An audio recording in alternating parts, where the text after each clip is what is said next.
Freemasons were not content with power in Britain alone. Their ambitions were far greater.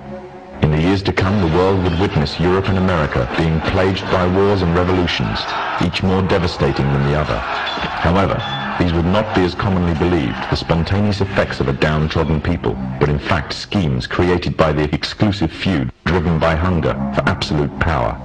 All this would take place from the very country from which they had fled centuries earlier, and would become the base for their global domination. In 18th century France, the majority of the population was very poor, whilst the aristocracy and royalty lived a life of luxury and extravagance.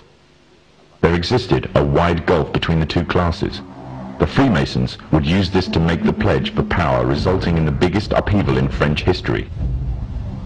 The Masons took advantage of the growing atmosphere of anger amongst the French and used it to achieve their own aims with a carefully planned propaganda war. They completely controlled the media system and used it to sway the tide of public opinion. The newspapers were geared into calling for the end of the monarchy and the establishment of a society based on liberty, equality, and fraternity. The Masons' vast amounts of wealth were used to influence the political landscape of France.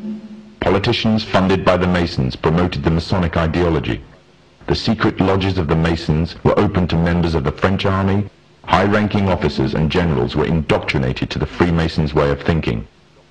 With the people, the politicians, and the military of France under Masonic control, the Masons could finally strike. On the 14th of July, 1789, a group of people stormed the Bastille, a prison in Paris. This sign of resistance against the French authorities triggered off a massive response all over France. People in villages and towns expressed their hatred for the system, symbolized by the monarchy. But it was not until 1793 that the French anger would be cooled. On the 21st of January of the same year, King Louis XVI was beheaded in front of a crowd, heralding an end to the French monarchy and paving the way for another Masonic-controlled state in Europe. With the monarchy gone, it seemed as if nothing stood between the Masons and complete control of France. However, what took place would leave the Freemasons in a serious dilemma, and what was to come next was not exactly in accordance with the Masonic plan. A young soldier by the name of Napoleon Bonaparte was about to lead France into a bloody war with Europe, and instead of dancing to the Masonic tune, Napoleon declared himself the Emperor of France. Napoleon was forced to abdicate from his throne in 1814 and was exiled to the island of Corsica. However, in 1815, Napoleon arrived in Paris again, raising a new army ready for a fresh war in Europe. The Masons had a big problem on their hands. Britain and her Masonic allies could not afford to maintain a long-term war against Napoleon without risking bankruptcy. Help came from an unlikely source. Nathan Rothschild was the head of a leading banking family, but because of their status as Jews, they were forced to work from the shadows of others. Rothschild seized the opportunity to liberate his people and offered a loan, demanding in return recognition of the Jews as equals to their European counterparts, and the right to openly do business. If the Masons refused, the money could always go to Napoleon. The Masons had no choice but to accept. In 1815, British, Dutch and Prussian soldiers landed in Waterloo, Belgium, where they met Napoleon's forces and defeated them. Napoleon was captured this time, never to return. France was finally under Masonic control. Although historians make little mention of the Masonic involvement in the revolution, the Masons themselves have to reveal their shadowy movements during this important period in history. In 1904, Marquis de Rochambeau, a Freemason, said before a packed audience, "Freemasonry has worked in a hidden but constant manner to prepare the revolution. We are then in complete agreement that Freemasonry was the only author of the revolution, and the applause which I receive from the left, and to which I am little accustomed, proves, gentlemen, that you acknowledge with me that it was Masonry which made the French Revolution."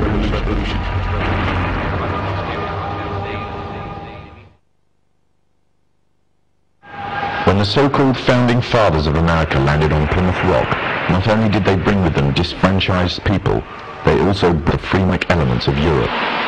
The injustices which the fathers of America were escaping from in Europe was also to be found in the new land, in the form of a tyrannical British regime. In order to gain complete dominance of the new state, the Masons used the same methods to gain control of France. Although the British monarchy was run by the Masons, the American War of Independence was a necessary action, and the people involved in the war were expendable for the Masons to fulfill their dream. Emotions of the people were manipulated into anger, and just like France, anger turned into war. This time, however, previous mistakes would not be repeated. The near defeat the Masons faced against Napoleon and his army in Europe taught the Masons a lesson. Any forthcoming leaders of the resistance must follow the Masonic agenda. The best way to do this was to ensure the leader himself was a Mason, and the leader who took the war to the British was none other than George Washington. On the 4th of July 1776, the Declaration of Independence was made. On the 17th of October 1781, the British were finally defeated and surrendered the colonies to the Americans, and the world's first Masonic state was born, a nation that would represent Masonry in every way. A sign of the Masonic presence in America is plainly visible on the dollar bill, which carries a picture of George Washington, the first Freemasonic president in the world, and a picture of the Freemasonic symbol of the so-called all-seeing one eye.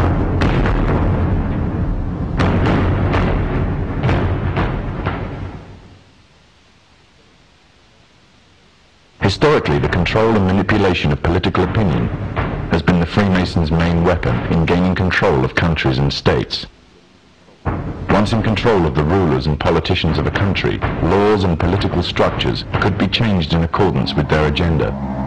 However, since restricting the body does not necessarily mean restricting the mind, the Freemason recognizes that their plan for a global government hinges completely on subduing the masses to their agenda, and thus eliminating opposition to their cause.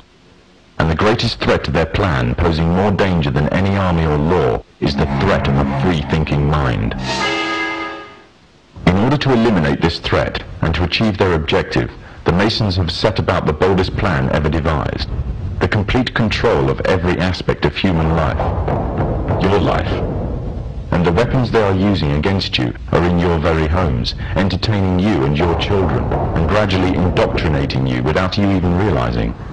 In today's society, people are spending more and more time engaged with modern media. Television, cinema, computer games, the internet, popular fiction and popular music are an integral part of our lives. Yet these provide a vast expanse on information, which you are taking, either consciously or subconsciously, into your mind. Information on society ranging from ideals and morals, and the difference between right and wrong, to the way societies and economies should be structured, is passed before you every single day. These media play a significant role in providing the basis for determining an individual's view of the world and everything that exists. Thus, any one group in complete control of this information placed on these media will in effect have the power to indoctrinate practically the entire populace of the world to their way of thinking. And it is this fact that the Freemasons are exploiting. The Masons are using the entertainment industry in particular to condition people to their way of thinking, either openly or subliminally. The methods they use vary, but the goal is the same: to impose their beliefs, their ideology and their objectives on you in such a way that you begin to think of them as your own. Evidence of their presence within popular entertainment is widespread.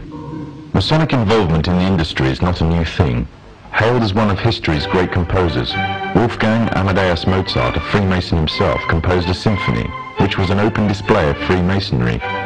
The symphony is based on a story taken from ancient Egyptian mythology of Isis and Osiris. The pagan rites of ancient Egyptian mythology form, through the Kabbalah, one of the fundamental aspects of Freemasonry. It is from these same pagan origins of Egypt that the symbol of the one eye stems.